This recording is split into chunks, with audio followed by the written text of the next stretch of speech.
मेरी ब्रिजेशियन SIM topper, उम्मीद करता हूँ सभी लोग बेहतर होंगे और अपनी स्टडी को बेहतर तरीके से कर रहे होंगे और बोर्ड एग्जाम 2026 की बेहतर तैयारी कर रहे होंगे और कहीं ना कहीं आप उन टॉपिक्स के बारे में खोज रहे होंगे। इन टॉपिक्स को आप तैयार करके बोर्ड एग्जाम 2026 में बेहतर रिजल्ट लाने की आशा में होंगे। तो इसी क्रम में मैं आप सभी के लिए लेकर आ गया हूँ साथियों मोस्ट इंपॉर्टेंट क्वेश्चंस की सीरीज। चैप्टर वाइज ये क्वेश्चंस आपको देखने को मिलेंगे। मैं प्रयास करूंगा बेहतर से बेहतर मोस्ट इंपोर्टेंट क्वेश्चंस देने के लिए जिसकी तैयारी आप करके बोर्ड एग्जाम में बेहतर तरीके से परफॉर्मेंस कर चुके हैं।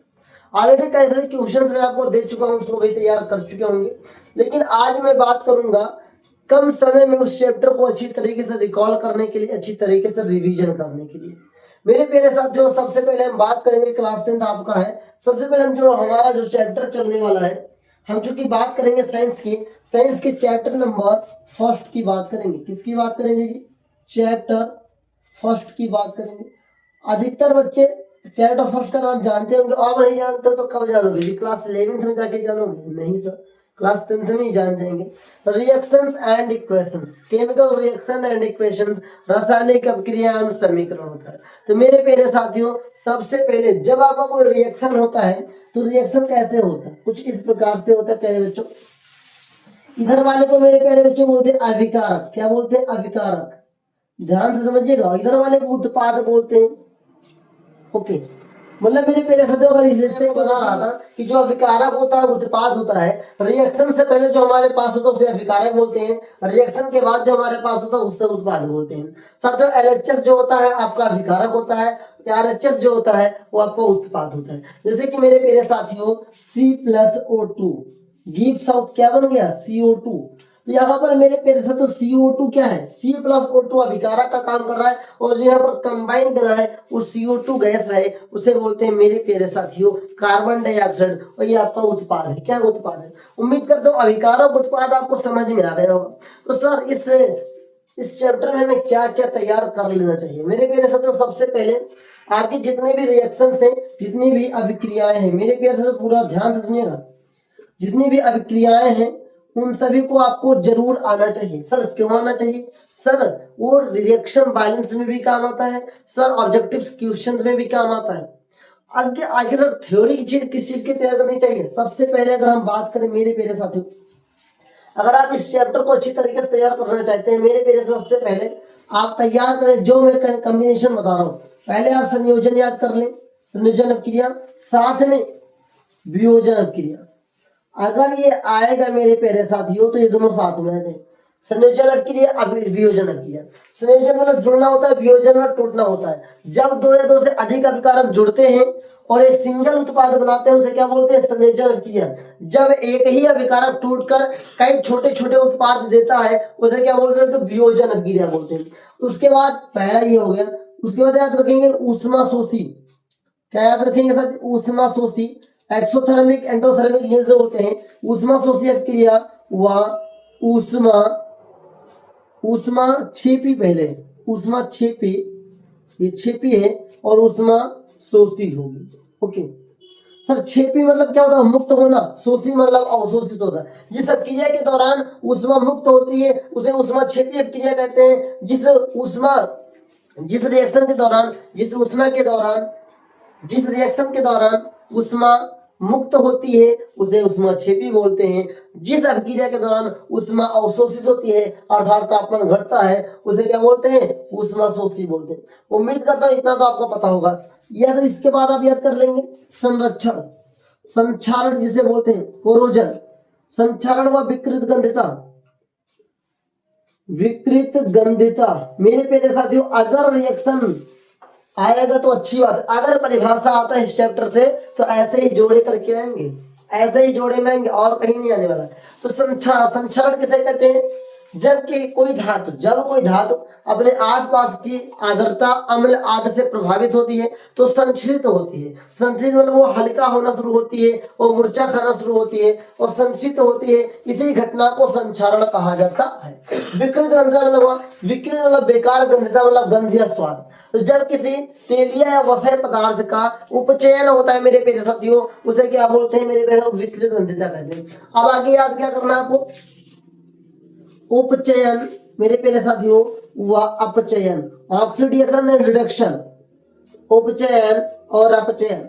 मेरे मेरे साथ जो ध्यान देंगे तभी आप समझ पाएंगे। उपचयन और अपचयन, उपचयन में क्या होता है, ऑक्सीजन की वृद्धि होती है, हाइड्रोजन की कमी होती है। इसी का उल्टा अपचयन में हाइड्रोजन की वृद्धि होती है, ऑक्सीजन की कमी होती है। ये बात आप याद रखेंगे प्यारे बच्चों। तो उपचयन अपचयन, संक्षारण विकृत संहिता, ऊष्माक्षेपी ऊष्माशोषी, संयोजन व वियोजन, अगर ये आपको याद है तो मेरे प्यारे साथियों आपका समझ लीजिए ये चैप्टर का जो थ्योरिकल पार्ट है वो तैयार है।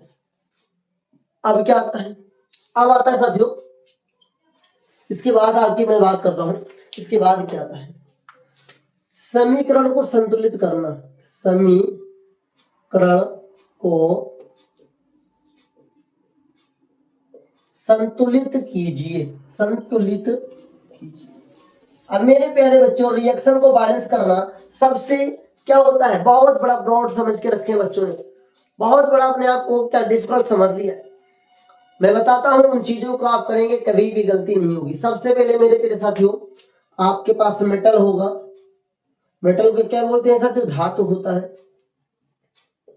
फिर क्या होता है, नॉन मेटल होता है मेरे प्यारे बच्चों, ओके। नॉन मेटल को क्या बोलते हैं, आधातु बोलते हैं, आधातु। फिर आपका मेरे प्यारे साथियों हाइड्रोजन होता है, हाइड्रोजन तो सभी लोग समझ गए होंगे, सिंबल क्या होता है मेरे प्यारे बच्चों, एच होता है, क्या होता है, एच होता है, ओके। फिर होता है मेरे प्यारे बच्चों ऑक्सीजन, क्या होता है, ऑक्सीजन, जिसका सिंबल ओ होता है। किसी भी रिएक्शन में यही लगभग होते हैं चार, इसके अलावा कुछ नहीं होता। सबसे पहले आप मेटल को क्या करेंगे, बैलेंस करेंगे, फिर आप नॉन मेटल को बैलेंस करेंगे, फिर आप हाइड्रोजन को बैलेंस करेंगे, फिर आप ऑक्सीजन को बैलेंस करेंगे। अगर आप कुछ इस प्रकार से रिएक्शन को बैलेंस करते हैं मेरे प्यारे साथियों तो रिएक्शन बहुत ही आसान तरीके से बैलेंस हो जाता है और आपको घबराने की कोई जरूरत नहीं होती है। तो मैंने जो आपको याद करने के लिए बताया वो आप याद कर लेंगे। इसकी थ्योरी आपको याद होगी, नहीं याद है तो साथियों अभी वेबसाइट को विजिट करिए, या हमारी जो भी वीडियोज हैं लिंक मैं डिस्क्रिप्शन में दे दूंगा, उसको देख लीजिए, इन सभी की परिभाषा लिख लीजिए और आपके बुक में भी होगा, उसको लिख कर याद कर लीजिए। इससे बाहर परिभाषा इस चैप्टर से आता ही नहीं है।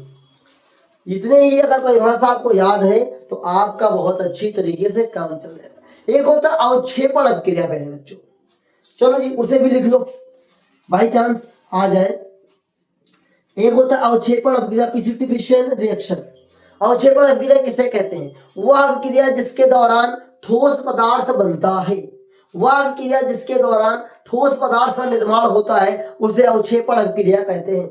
उम्मीद करता हूँ ये आपको समझ में आया होगा। तो मैं भी आपको बता रहा हूँ कि महत्वपूर्ण अभिक्रियाएं जो आपके बोर्ड एग्जाम के लिए बहुत ही इंपॉर्टेंट है, अगर उन सभी को आप याद कर लेंगे तो आपका थ्योरिकल पार्ट भी हो जाएगा और क्या बोलते हैं दोनों काम हो जाएगा। अब होता है डबल डिस्प्लेसमेंट रिएक्शन, द्विविस्थापन अभिक्रिया और एक विस्थापन अभिक्रिया। चलो जी लिख लो, सब कहेंगे सब लिखवा दे रहे, सब याद कर लो, बहुत ही छोटी छोटी अभिक्रिया है। एक होता है विस्थापन अभिक्रिया, चलो जी, वह द्विविस्थापन, चलो जी। लेकिन मेरे प्यारे बच्चों ये नहीं याद होगा चलेगा, लेकिन ऊपर वाला याद जरूर होना चाहिए, तभी आपका पहले चैप्टर से मोस्ट इंपोर्टेंट क्वेश्चन हो जाएगा। तो अब मैं आपको समझा रहा था साथियों इस समीकरण को संतुलित कैसे करें, हाउ बैलेंस रिएक्शन, या जो भी आप बोल लें आपकी भाषा में, लेकिन अगर इन चार टॉपिक्स पे आप काम करेंगे आपका रिएक्शन बहुत जल्दी बैलेंस होगा। सबसे पहले मेटल को आपको बैलेंस करना है, फिर अगर मेटल के बाद नॉन मेटल है तो उसे बैलेंस करिए। अब साथियों नॉन मेटल में ही तो आपका ये आएगा, ठीक, तो कहीं कहीं साथियों मेटलाइट भी होता है, ठीक। तो हाइड्रोजन और ऑक्सीजन, नॉन मेटल में क्या है, हाइड्रोजन ऑक्सीजन, ये बैलेंस हो गया तो सारे आपका रिएक्शन बैलेंस हो गया। रिएक्शन है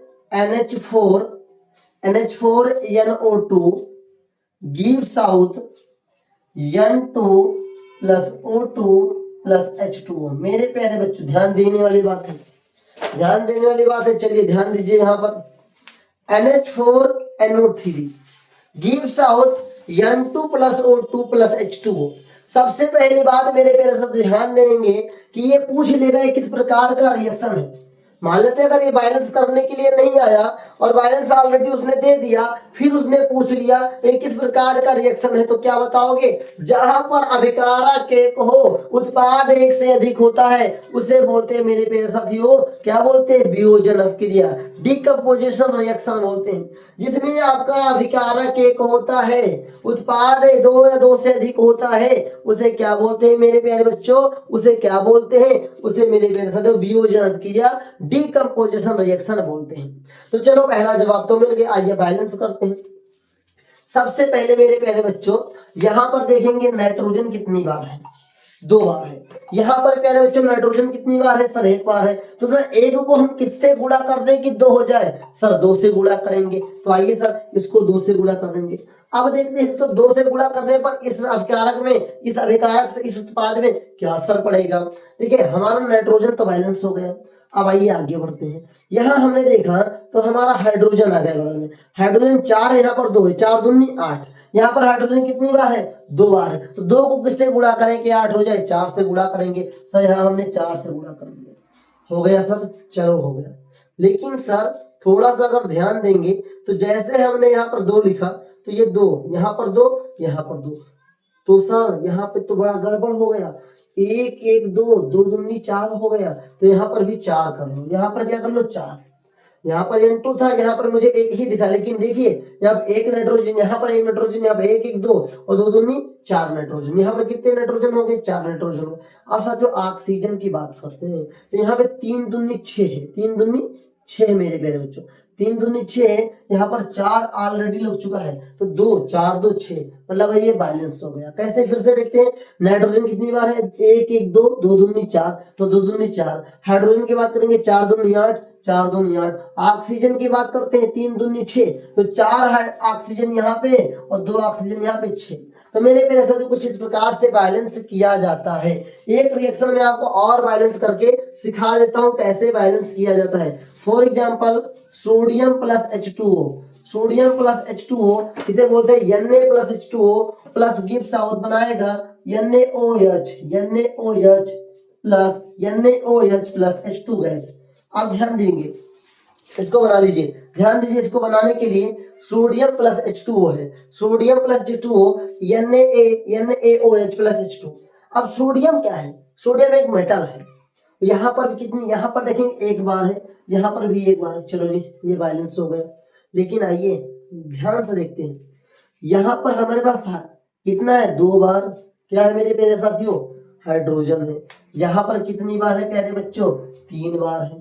तो ध्यान देंगे, अगर मैं यहाँ पर 2 से गुणा कर दूं तो हाइड्रोजन कितना होगा? 2 दूनी 4 हो जाएगा। तो यहाँ पर 2 1 3 है, तो साथियों 2 तो यहाँ से 2 निकल गया। अब यहाँ पर 2 बच गया। यहाँ पर 2 दूनी 4 हाइड्रोजन है, यहाँ पर कितने हाइड्रोजन है? 2 हाइड्रोजन है। तो यहाँ पर अब 1 हाइड्रोजन यहाँ पर ज्यादा बचा, तो 1 को हम किससे गुणा करेंगे? 2 बन जाए। सर 2 से गुणा कर दीजिए। जैसे हमने सर 2 से गुणा किया, ध्यान से देखना, जैसे हमने 2 से गुणा किया तो ऑक्सीजन तो बैलेंस हो गया, सोडियम को लग गई आग, सोडियम 2 हो गया। तो यहाँ पर सोडियम कितनी बार है? 1 बार है। तो 1 को किससे गुणा करें कि 2 हो जाए? प्यारे बच्चों 2 से गुणा कर देंगे। उम्मीद करता हूँ प्यारे बच्चों कि आपको समझ में आया होगा किस प्रकार से बैलेंस किया जाता है। बैलेंस करना कोई कठिन बात नहीं है, बहुत ही आसान तरीके से है। तो मेरे प्यारे अगर एक कंक्लूजन निकाला जाए कि हमको पहले चैप्टर से बोर्ड एग्जाम 2026 के लिए क्या पढ़ लेना चाहिए, तो मेरे प्यारे बच्चों इन सभी टॉपिक्स के बारे में अच्छी तरीके से पढ़ लीजिए। संयोजन, वियोजन अभिक्रिया, ऊष्माक्षेपी ऊष्मा शोषी अभिक्रिया, संक्षारण विकृत गंधता, उपचयन अपचयन, अवक्षेपण अभिक्रिया, विस्थापन तथा द्विविस्थापन अभिक्रिया। और जब भी आप रिएक्शन को बैलेंस कर रहे होंगे तो आप इस 3-4 चीजों पे बात ध्यान रखेंगे। सबसे पहले मेटल पे बैलेंस करिए, नॉन मेटल को बैलेंस करिए, हाइड्रोजन ऑक्सीजन को बैलेंस करिए, सब बैलेंस हो जाएगा। ठीक है, जैसे कि मैंने यहाँ पर सोडियम सोडियम देख लिया बैलेंस था, फिर मैंने हाइड्रोजन को बैलेंस किया, और जैसे हाइड्रोजन को बैलेंस किया ऑलरेडी ऑक्सीजन बैलेंस हो गया, वो ऑक्सीजन को बैलेंस करते ही यहाँ पे सोडियम बढ़ गया। तो जब यहाँ पे सोडियम बढ़ गया उठा के मैंने यहाँ पर डाल दिया वही 2। तो इस तरीके से आप प्रैक्टिस करेंगे। आप इन क्वेश्चन को एक बार पहले अपनी कॉपी में पढ़ लेंगे, पढ़ने के बाद आप लिखेंगे और याद करेंगे, लिखेंगे याद करेंगे। जो याद है उसे लिख के प्रैक्टिस करिए। लिख के प्रैक्टिस करने से यह फायदा होता है कि पता चलता है क्या हम लिख पाते हैं और क्या हम नहीं लिख पाते हैं। इसलिए मेरे प्यारे साथियों, लिख कर प्रैक्टिस करने से बहुत ज्यादा फायदा आपको मिलता है। उम्मीद करता हूं कि चैप्टर फर्स्ट के जो मोस्ट इंपोर्टेंट चीजें मैंने आपको बताई है उसको आप तैयार करेंगे और अपने बोर्ड एग्जाम 2026 में अपने एग्जाम में लिखेंगे, अपने आप को एक नए रूप में ढालने के लिए। आज के लिए नहीं, मिलेंगे एक नई क्लास में, तब तक के लिए जय हिंद साथियों। चैनल को सब्सक्राइब करना मत भूलिए। Best of luck.